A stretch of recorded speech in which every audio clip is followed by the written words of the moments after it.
ಇವತ್ತಿನ ವಿಡಿಯೋದಲ್ಲಿ ನಾನು ಧಾಬಾದಲ್ಲಿ ಸಿಗುತ್ತೆ ಅಲ್ಲ ಅಕ್ಕ ಮಸೂರ್ ದಾಲ್ ಸ್ಪೈಸಿ ಮತ್ತು ಟೇಸ್ಟಿ ಆಗಿರುವಂತಹ ಅಕ್ಕ ಮಸೂರ್ ದಾಲ್ ರೆಸಿಪಿನ ಮಾಡ್ತಾ ಇದ್ದೀನಿ. ಇದನ್ನು ಚಪಾತಿ ರೊಟ್ಟಿ ಅನ್ನದ ಜೊತೆ ತಿನ್ಕೊಳ್ಬಹುದು. ಯಾವುದೇ ಮಸಾಲೆಗಳನ್ನು ಹಾಕದೆ ತುಂಬಾ ಟೇಸ್ಟಿಯಾದಂತಹ ಈ ದಾಲ್ ರೆಸಿಪಿ ರೆಡಿ ಆಗುತ್ತೆ.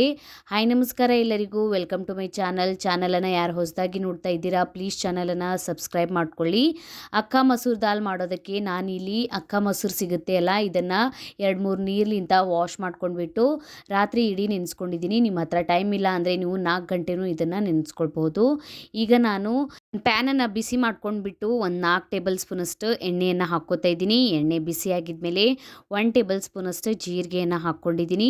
ಜೀರಿಗೆ ಸ್ವಲ್ಪ ಬಿಸಿ ಆಗಿದ್ಮೇಲೆ 5-6 ನಾನು ಬೆಳ್ಳುಳ್ಳಿಗಳನ್ನು ಸ್ವಲ್ಪ ಕುಟ್ಕೊಂಡಿದ್ದೀನಿ. ನೀವು ಸಣ್ಣ ಸಣ್ಣ ಕಟ್ನು ಮಾಡ್ಕೊಳ್ಬಹುದು. ಈಗ ನಾನಿಲ್ಲಿ 3 ಮೀಡಿಯಮ್ ಸೈಜ್ ಈರುಳ್ಳಿಯನ್ನು ಹಾಕ್ತಾ ಇದ್ದೀನಿ. ಈ ರೆಸಿಪಿಗೆ ಮೇನ್ ಅಂದರೆ ಈರುಳ್ಳಿನೇ ಹಾಕ್ಕೊಳ್ಬೇಕು. ಸ್ವಲ್ಪ ಜಾಸ್ತಿನೇ ಈರುಳ್ಳಿಯನ್ನು ಹಾಕ್ಕೊಳ್ಳಿ.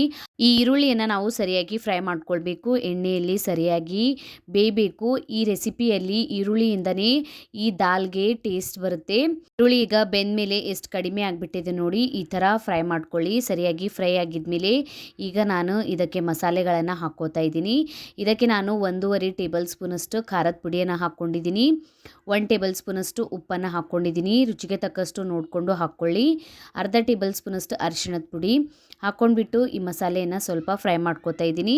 ಸರಿಯಾಗಿ ಫ್ರೈ ಮಾಡ್ಕೊಂಡಿದ್ಮೇಲೆ ಈಗ ನಾವು ನೆನೆಸ್ಕೊಂಡಿರುವಂತಹ ಅಕ್ಕ ಮಸೂರ್ ದಾಲನ್ನು ಇದರೊಳಗೆ ಹಾಕ್ಕೊಳ್ಬೇಕು.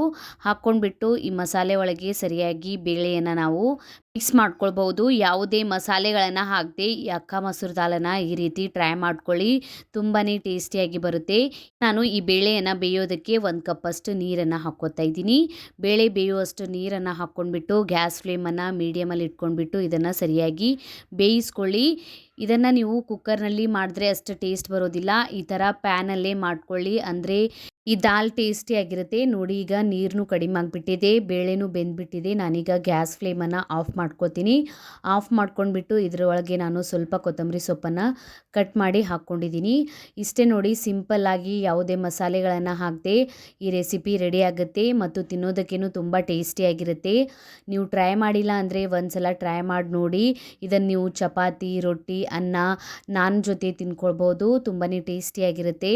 ಟ್ರೈ ಮಾಡಿ ನೋಡಿ, ಕಮೆಂಟ್ ಒಳಗೆ ತಿಳಿಸಿ ನಿಮಗೆ ವಿಡಿಯೋ ಹೇಗೆ ಅನ್ನಿಸ್ತಂತ. ವಿಡಿಯೋ ಇಷ್ಟ ಆಗಿತ್ತಂದ್ರೆ ಒಂದು ಲೈಕ್ ಮಾಡಿ, ಫ್ಯಾಮಿಲಿ ಮತ್ತು ಫ್ರೆಂಡ್ಸ್ ಜೊತೆ ಶೇರ್ ಮಾಡ್ಕೊಳ್ಳಿ. ಇದೇ ರೀತಿಯ ವೀಡಿಯೋಸನ್ನು ನೋಡೋಕ್ಕೆ ಚಾನಲನ್ನು ಪ್ಲೀಸ್ ಸಬ್ಸ್ಕ್ರೈಬ್ ಮಾಡ್ಕೊಳ್ಳಿ. ಬೆಲ್ ಐಕನನ್ನು ಪ್ರೆಸ್ ಮಾಡ್ಕೊಳ್ಳಿ. ನಾನು ಹಾಕಿದ ವೀಡಿಯೋಸ್ ನೋಟಿಫಿಕೇಷನ್ ಸಿಗುತ್ತೆ.